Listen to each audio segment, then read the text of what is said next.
Guys. What? What impressed you the most out there? Pretty good ending. I just thought it was good all around. Guys battled and went back and forth. I didn't give the advantage to anyone today. I thought it was good practice, and thought all three phases got better. Did you plan on giving the first team offense one more drive, or? No, I'm just trying to get all those guys a certain amount of reps, and we're moving the ball, and it's unscripted. And the first time up, the defense held them to 3 and out. So I just didn't feel like the one defense or either side of the ball got enough reps on that. So wanted to at least give them a few more, and we got a few first downs, and whenever it stops, it would ended it. What was your take on that last play in particular, and how Pettis has looked early on in camp? He's gotten better each day.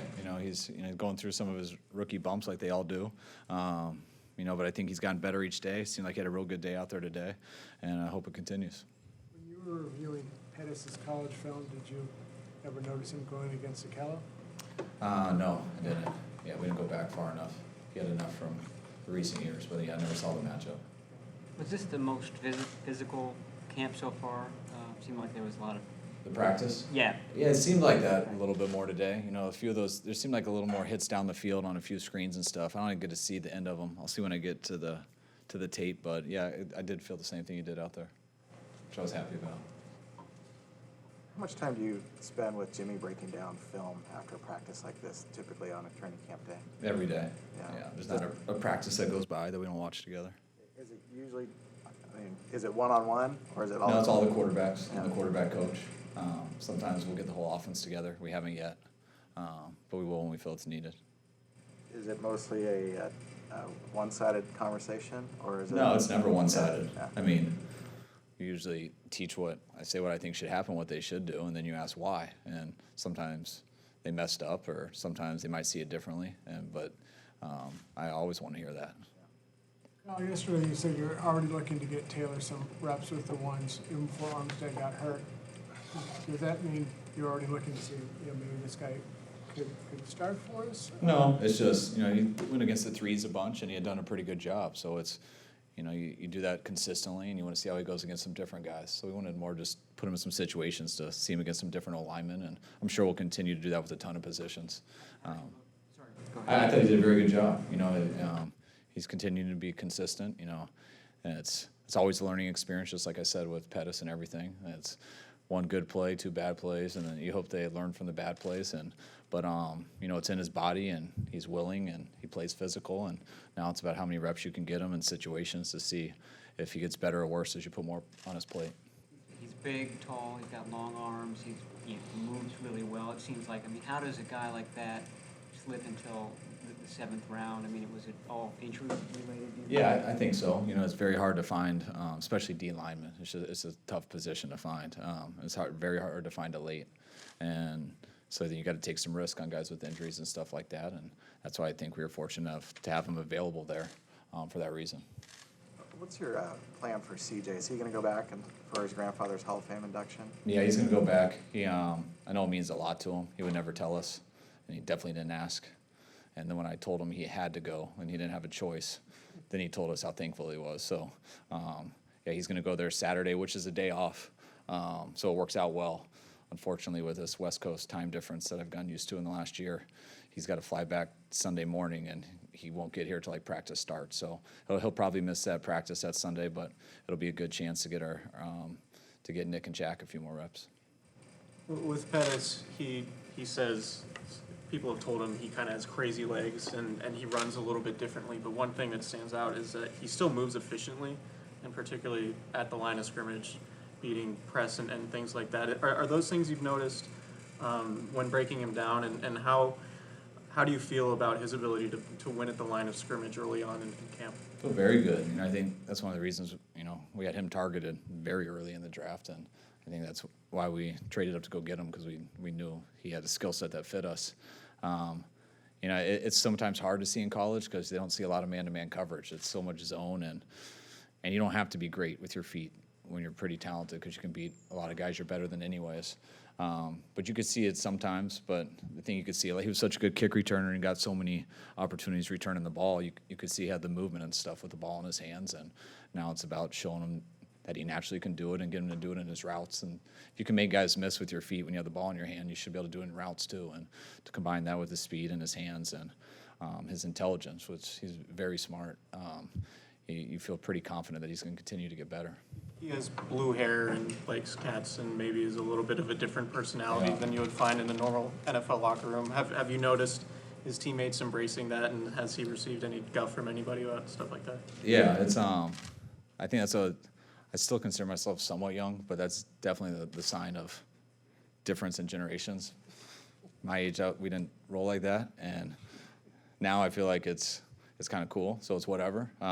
I think guys accept people are themselves, and they're not trying to be someone they're not. And what's really cool about Don, yeah, he's got the blue hair. Yeah, he's whatever, artistic. I don't know, but that's who he is. He don't care what you think. He's not doing it for someone else. That's who he is, and that's all you got to be in this league. Just be yourself, and guys respect you. And he's the same person every day, and he doesn't care what people think about him. And I think people respect him a lot for that. Maybe on the other end of that spectrum, a guy like Earl Mitchell was one of the first guys you signed when you got here.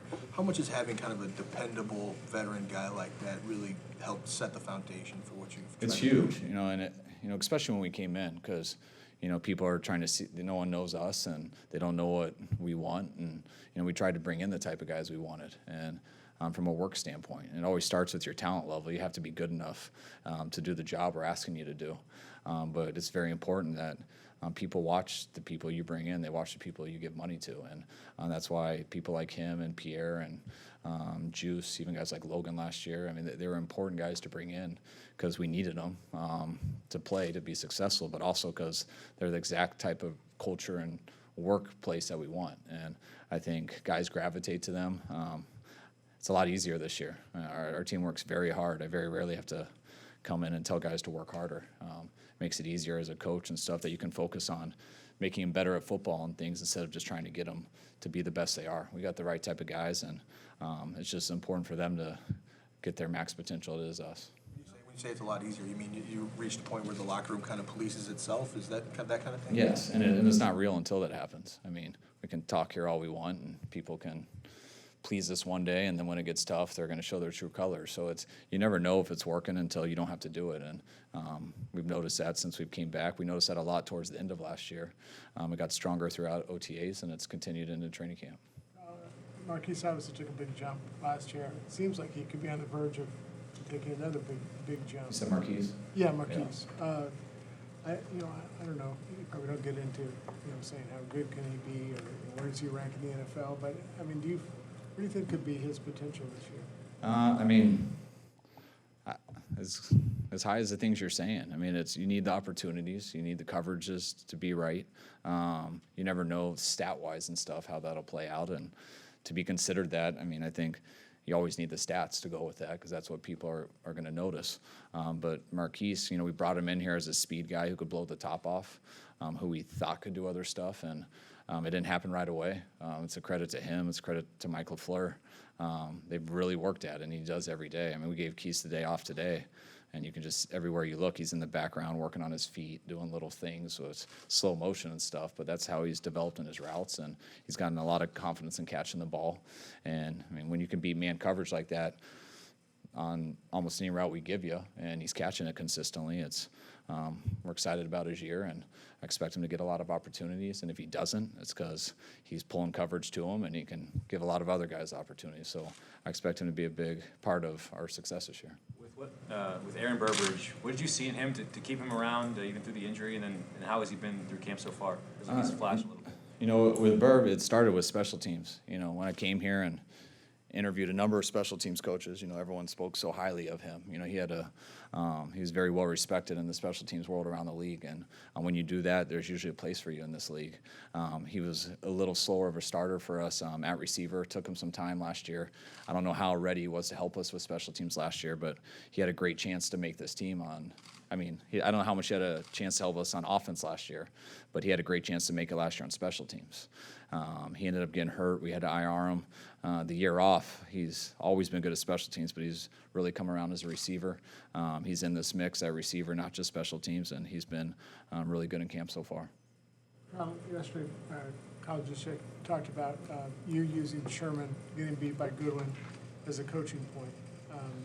You kind of talked about Sherman was his first rep. He wasn't scared. He was aggressive. Maybe just elaborate a little why that impressed you. I just use an example. I think it shows what I mean, you guys got to put yourself in these players' shoes. I mean, we didn't used to get reports of stats on our practices, you know, and I don't get the reports and judge our guys off them, but you tell everyone to ignore them, but I guarantee people hear it, their wives hear it, someone hears it. I mean, you know Jimmy's completion percentage every day, how many picks he threw, and I try to put myself in players' shoes. You're going out trying to practice and get better at stuff, trying new things, stuff you don't always do in games, and you're getting reports on stuff that you had a bad completion percentage or you can't do this, and that stuff worries me for players because now I'm afraid they're going to go there and be like, man, I know you want me to try this new thing, but I don't want this to go viral for the next week. I don't want people to say, oh, I can't throw this type of ball, and then they don't get better, and they just try to survive the day so they can please people who don't really know what they're working on. And it takes a very mentally strong person to not care about that. And that's what I liked about Sherm on that play. I've been around a lot of successful corners who have a name that everyone knows, and they get beat on a go route and they hold their hamstring, or they just ease up a little bit. And I get it. That's probably what I would do. I'd back up and be very scared that I'm not going to go try to jam one of the fastest guys on the planet on my first rep back, knowing what's going to happen. And I respect Sherm because he doesn't care. He's not worried about anything. He's out there working on his craft, trying to get better, and not caring what people say. And that's why you get better from that rep. And I think it's a good example to show young guys, to show everyone that stuff doesn't matter. You getting better is what matters, so you can do it on Sunday. By the way, during drills, you had 5 incompletions. I know. I'm trying to give the defense more confidence. What have your impressions been of Weston Richburg so far? He's been great. You know, he's been everything we hoped he would be. You know, he gives us a huge advantage there in the run game, just reaching shades and things like that. And he's been great in protection. And this is the second time going through our install, which are about done. And you know, he's been great, and I expect him to continue to get better. It's early. Obviously, Cooper's been hurt. Garnett's dealing with something, but have you been able to glean anything from that right guard competition so far? I mean, I'd like those two to get out there. You know, it's tough to make this team and do it if you're not out there. I was a little surprised Garnett didn't make it today. I'd be more surprised if he's not out there tomorrow. And Coop's really day-to-day. We just put him in individual. I think today was the second day of individual in a row. Probably continue this week and see if he's ready for practice next week after our day off. But it's given opportunities to other guys like Magnuson in person, and some guys who've gotten more reps, and that's part of football. We'll see who our guy is there. But hopefully those guys can get out there so they have a chance for it to be them. All right. Thanks, guys.